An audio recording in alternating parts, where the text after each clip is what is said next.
What's up, sports fans? It's your man D back, Speak Your Mind Sports Talk.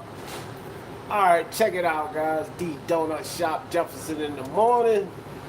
So, it's a whole lot of goddamn clout chasing going on around the boxing community while everybody's stuck at home. Ain't no fights happening. A lot of goddamn jaws flapping. For the love of sports, let's talk about it.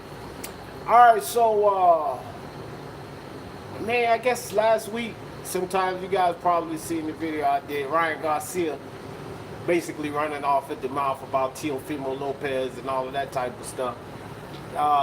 And then, you know, you got Jamal Charlo and Terrence Crawford. No, I'm sorry, Jamel Charlo and Terrence Crawford going at it.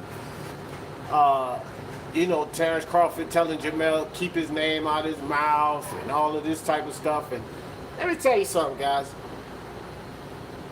In my opinion, both of those guys are clout chasing.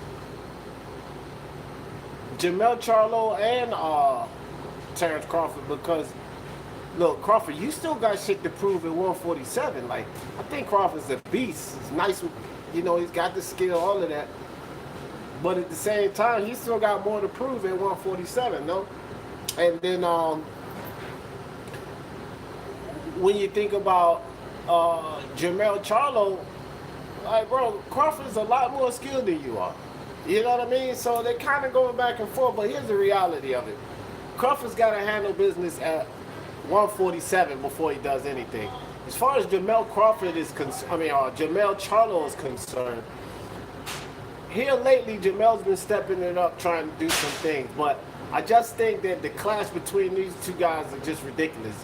They both have a lot to do in their respective classes. Terrence Crawford, you beat Jeff Horn at 147, and that's it. Now, I know PBC guys are ducking, the politics are behind it and everything, but the facts are you moved up to 147, captured the WBO belt, beating Jeff Horn. That's basically all you've done at 147. I mean, you get minimal credit for Khan, Benavidez, Kalialaskis. You know what I mean? You get credit for winning those fights, but you haven't accomplished a whole lot at 147. So to even be talking reckless to Jamel Charlo at 154, it makes no sense. I mean, move up to 154. I think it's bullshit that the guys won't fight him so that he can compete for these belts at 147, straight dunking him, but move up. This is the same shit that I said about the Demetrius Andre.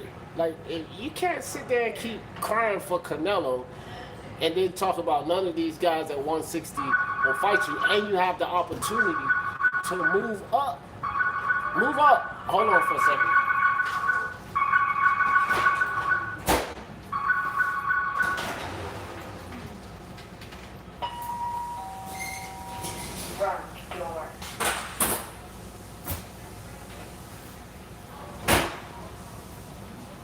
Alright.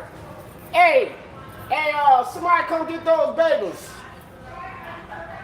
Motherfucking lazy ass motherfuckers, dog. But anyway, you know, as far as Jamel Charlo's going, after the, you know, coming back immediately, taking it to Tony Harrison, because see, like, J-Rock didn't take the immediate rematch. Big mistake. You know, then he fuck around and get his belt taken. Probably, if you guys think about it, well, not J-Rock, Jarrett Hurd didn't take the immediate rematch, and then J-Rock went and got his belt taken. If you guys think about it, that was a close fight with Jarrett Hurd and Julian J-Rock Williams, but, you know, I wonder what's going on too, man, with this live chat. I'm not sure, but anyway, that was a pretty close fight with those two guys. And I think that Julian Williams should have went back to camp, trained hard, and came back and taken it to,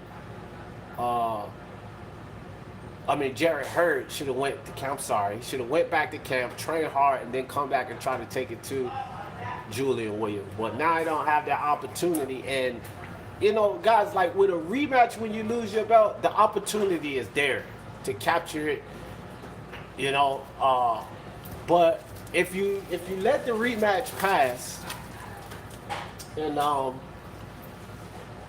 say like this situation where J Rock happens, he lose the belt, then it's a tougher road to get back to the championship. But anyway, so without going into a whole nother subject, Jamel Charlo is actually impressing me. He wants to fight Islandi Lara, and look, bro, he's doing a lot more than his brother is.